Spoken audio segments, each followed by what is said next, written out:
Hi friends, welcome to God is great 73కి స్వాగతం.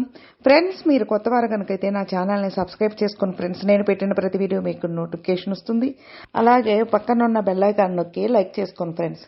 ఇక మన వీడియోలోకి వెళ్దాం. ఎవరినైనా పొగిడినప్పుడు సాక్షాత్తు రామచంద్రుడే అంటాం. రాముడిలో అంత గొప్పదనం ఏంటి? తాను దేవుడిని అని చెప్పలేదు, విశ్వరూపం చూపించలేదు. జీవితంలో అడుగడుగునా కష్టాలు ఎదురైనా ఎక్కడా తొనకలేదు. తెల్లారితే సింహాసనంపై కూర్చోవలసిన శ్రీరాముడు నారావస్త్రాలు ధరించి అడవికి ప్రయాణం అవ్వాల్సి వచ్చింది. తండ్రిని కడసారి చూసే అదృష్టం కూడా దక్కలేదు. వనవాసంలో ఉన్నప్పుడు రావణుడు సీతను ఎత్తుకుపోయాడు. అంతులేని దుఃఖాన్ని గుండెల్లో మోస్తూనే రావణ సంహారం చేశాడు. రావణ సంహారం వరకు ఎన్నో కష్టాలు పడ్డాడు.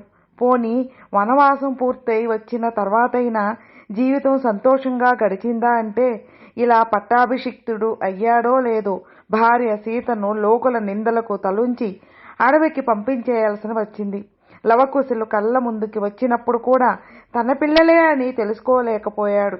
చివరకు వారితో యుద్ధానికి దిగినప్పుడు కానీ వాళ్లే తన సంతానం అని అర్థం కాలేదు. ఇలా చెప్పుకుంటే శ్రీరాముడి జీవితంలో ఆహా అనిపించే ఒక్కరోజు కూడా లేదు. కానీ ఎప్పుడూ కృంగిపోలేదు, ధర్మాన్ని వీడలేదు.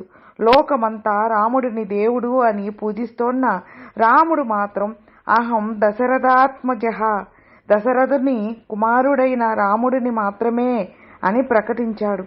అయినా లోకమంతా ఆయన్నే ఆదర్శంగా తీసుకుంది. ఎందుకంటే సందర్భం ఏదైనా కానీ ధర్మాన్ని విడిచిపెట్టలేదు, శాస్త్ర ధర్మాన్ని వీడలేదు. శ్రీరాముడు వనవాసానికి వెళ్ళినప్పుడు దశరథుడు ప్రాణాలు విడిచాడు. అప్పటి వరకు మేనమామ ఇంట్లో ఉన్న భరతుడు వచ్చి అంత్యక్రియలు పూర్తి చేశాడు. ఆ వార్త తెలిసిన రాముడు పెద్ద కుమారుడిగా తండ్రికి కర్మకాండలు జరిపించలేకపోయాననే బాధతో అక్కడికిక్కడే శాస్త్రబద్ధంగా తండ్రి రూపానికి ఉత్తర క్రియలు నిర్వహించాడు. పిండితో పిండాలు చేసి పెట్టాడు. ఆ సమయంలో స్వయంగా దశరథుడి హస్తం వచ్చి ఆ పిండాలు చేతిలో పెట్టు రామా అని అడిగిన శాస్త్ర ప్రకారం దర్భలపైనే ఉంచాడు. స్నేహ ధర్మం పాటించాడు. రావణుడు సీతాదేవిని ఎత్తుకుపోతున్నప్పుడు జటాయువు అడ్డుకుంటుంది. తన శక్తి మేరకు రావణుడితో పోరాడి రెక్కలు తీగి నేలకూలుతుంది. అయినప్పటికీ రాముడికి సమాచారం చెప్పే వరకు ప్రాణాలు నిలుపుకుని తన కార్యం నెరవేర్చిన తర్వాతే రామచంద్రుడి చేతుల్లో కన్ను మూసింది. వాస్తవానికి జటాయువు దశరథుడి స్నేహితుడు. దశరథుడి మరణం తర్వాత రాముడితో అదే స్నేహాన్ని కొనసాగించాడు జటాయువు. ఆ స్నేహ ధర్మంతోనే జటాయువు ఉత్తర క్రియలు స్వయంగా నిర్వహించాడు. రాముడు ధర్మయుద్ధమే చేశాడు.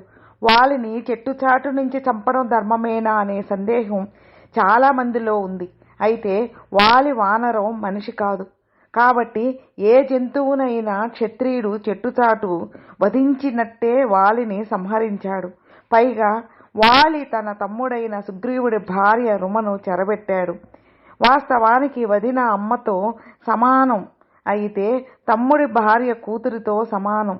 తండ్రిలా కాపాడాల్సిన వాలి కామంతో రుమను కోరుకున్నాడు. పైగా ఎదుటివారి బలాన్ని తగ్గించే వరమాల వాలి మెడలో ఉంటుంది. ఆ సమయంలో ఎంతటి శక్తివంతుడు ఎదురు నిలబడినా శక్తి క్షీణిస్తుంది. అందుకే వెనుక నుంచి బాణం ప్రయోగించాడు. ఇది యుద్ధంలో క్షత్రియుడు పాటించాల్సిన ధర్మం. శత్రువుని దగ్గరకు తీసుకునే దయాగుణం. సీతను రాముడికి అప్పగించమని చెప్పిన విభీషణుడికి రాజ్య బహిష్కరణ శిక్ష వేస్తాడు రావణుడు. అప్పుడు రామచంద్రుడిని ఆశ్రయిస్తాడు. శత్రువు సోదరుడు అని తెలిసినా అభయం ఇచ్చిన రాముడు రావణ సంహారం తర్వాత లంకకు అధిపతిని చేస్తానని మాటిస్తాడు. ఆ సమయంలో సుగ్రీవుడు సహా వానరసేన అంతా రాముడి నిర్ణయాన్ని వ్యతిరేకిస్తారు.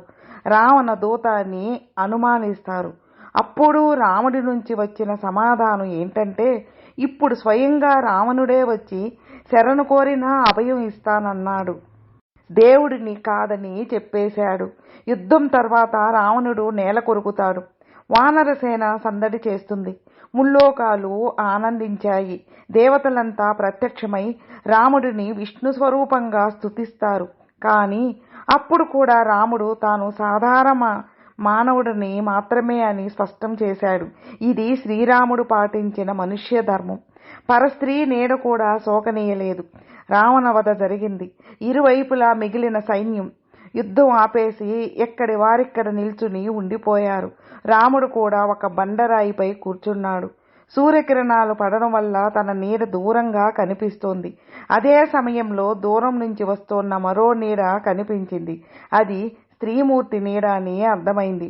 ఆ నీడ తన నీడకు దగ్గరగా వస్తోందని గమనించి అది స్త్రీమూర్తి నీడ కావడంతో టక్కున లేచి ప్రక్కకు తప్పుకున్నాడు.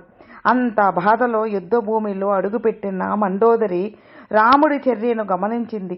తన వ్యక్తిత్వం చూసి ఆశ్చర్యపోయింది. రాముడి ఆత్మ సౌందర్యాన్ని అర్థం చేసుకుంది. అప్పటి వరకు రాముడిపై ఉన్న కోపం, ఆగ్రహం, ఆవేశం అన్నీ ఆ ఒక్క చర్యతో మాయమైపోయాయి. ఇది పరస్త్రీలపై రాముడు చూపించే సోదర ధర్మం.